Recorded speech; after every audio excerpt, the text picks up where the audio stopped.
3D platformers. We love them, there ain't enough good ones. The wait between the Mario games is absolutely excruciating. Next to no one has managed to capture the unfiltered magic of Nintendo's mascot character. I'm not audacious enough to sit here and tell you that the titular game for this video stands shoulder to shoulder with the mainline Mario entries or anything, but I am saying that Glyph absolutely deserves your time and attention. If you're like me, some of your favorite moments in Mario Odyssey are just 3D platformers in general, or when you pulled off a tricky string of jumps to find some sort of shortcut.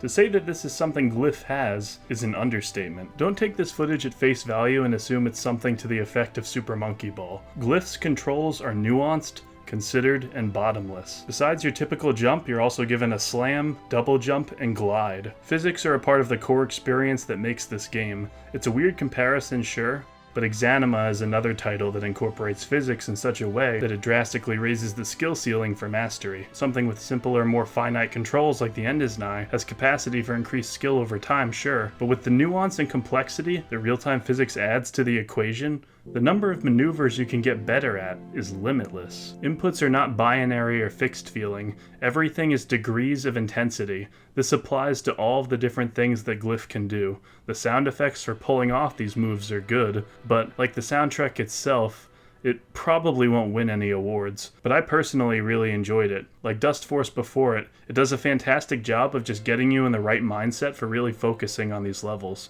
Songs do their job, inflicting zen and not being so rambunctious that they get in the way of your concentration, and you'll need that concentration for some of these areas. These stages have more variety than a lot of other platformers out there, and they're divvied up across more than one game mode. Some are simple time trials. It's stuff you've seen in other games, sure, but practically any game mode is fun in Glyph when you consider its controls. And there's also my personal favorite, the exploration stages, where you have to go across a sprawling map to grab several different kinds of collectibles. These range from coins that can unlock future stages to hidden emblems that help you unlock more costumes for your character. These costumes can look pretty cool, but outside of them, the visuals are frighteningly basic. Besides Glyph himself, the environments, while easy on the eyes, are completely devoid of a recognizable art style and notable texture work. I know that there's a very pervasive minimalistic look in lots of indie games out there, and I know that that might sound harsh, but with how much this game blindsided me as a pleasant surprise to play, I feel like I owe it to the developers to be as honest with them as possible. Also, can I just say that the controller rumble on this game is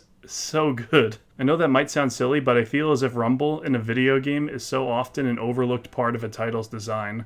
Games sink or swim on whether or not their attacks look and sound good, so shouldn't something else that contributes to that satisfying feeling also be given some sort of credit? It's not exactly haptic feedback, but rolling along the ground produces a different kind of rumbling than landing from a high fall, for example. Glyph isn't going to set the world on fire, but it deserves much more recognition than none at all, and with how hard it can be to find a solid 3D platformer outside of Nintendo's games most of the time, it's definitely worth your attention. Give this one a look when you get the chance. Here's a video I did on another indie game, Skull the Hero Slayer.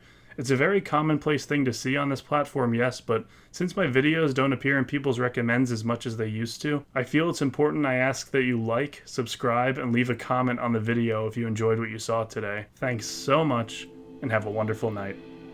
Bye-bye.